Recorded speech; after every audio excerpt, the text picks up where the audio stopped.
This is Chapter 10 of Poppy and Rye. Chapter 10 is called Erith Has Some Thoughts.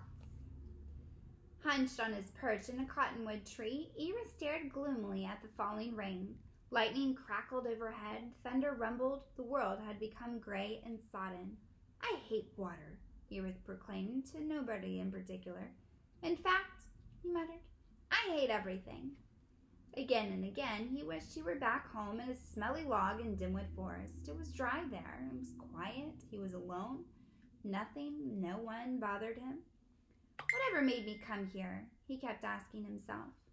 "Poppy did. She forced me to come." "Mouse frickets," he muttered. "Double mouse frickets. Quadruple mouse frickets." From directly over his head, a pool of water that had collected in the foil of a leaf fell on his face. "That's enough," Erith shouted with a furious shake of his head. "I'm going home." Snarling and hissing, he scrambled down a tree. Once on soggy ground, he paused. The storm appeared to be growing worse. The rain was falling harder and faster. If he went, he would get soaked. Then a wind shook the tree, causing a cascade of water to plop on his head. He moaned. If he stayed, he would get soaked. Where was that foolish mouse? Why did he even bother with her? "If I go, it'll teach her a lesson. It'll teach her a lesson that she'll get upset with me," he told himself. "If she gets upset with me, she'll scold me, and then I'll feel bad. Why should I care? She's just a friend." "No," he corrected himself, "I have no friends.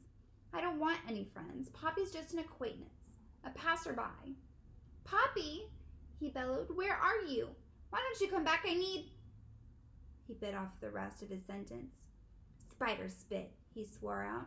"Sticky, slimy, sloppy spider spit." Furious, he jumped out from under the tree, only to sink knee-deep in mud. Complaining bitterly, he shook his paws free. "Maybe Poppy is coming now," he thought. "I'll meet her halfway, make her hurry, tell her to stop all this drivel about ragweed." "Ragweed," he growled. "I hate ragweed." He tore down the path he had seen Poppy take. As he went, the rain came down harder. Water poured over his face.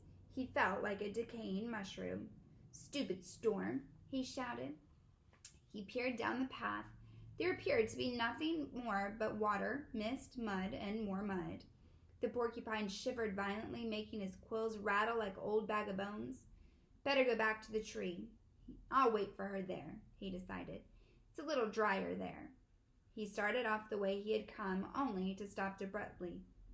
"This isn't right," he growled out of rage. Spinning around, he lumbered in the other direction, trying to catch his own scent in his tracks. It had vanished. The rain had washed it away. Lost, increasingly infuriated, Erith galloped first this way and in search of the cottonwood tree. "Duck dapple," he shouted at the clouds. "Dry up!" And then the rain continued to fall. Utterly wretched, Erith peered through the gloom until he saw a stand of trees that he thought would protect him, and he ran forward. Reaching the trees was easy enough, but which tree should he climb? Confounded by his own anger, he rushed from one to another. The first was too small, the second was too thin. 7 trees later, he found one to his liking. The bark was rough, the foliage was thick. Frantic, Erith clawed past the first layer of branches, the second, and then the third. "This'll do," he muttered, moving forward in a particularly large branch. He reached it and squatted down, trying to make a tight ball into himself as much as possible. Even so, the rain pelted him. "Stupid mouse," he mumbled. "No, she's not stupid. She's mean. What kind of friend would leave me in all this muck? She abandoned me, left me, when I'm her real friend, her only friend. But no, all she thinks about is ragweed, who's dead. And as for me, she keeps telling me I'm old." "Old!" he shouted. "I'm not old. Don't I take care of her, help her, love—" He stopped. "Love?" he muttered. "I don't love Poppy. I hate Poppy," he shouted. "I hate love." Bursting with rage, the porcupine scrambled down from his tree and began to gallop as fast as he could. Where he was running, he had no idea. No more than he knew if the water dripping down from his cheeks was rain or something else.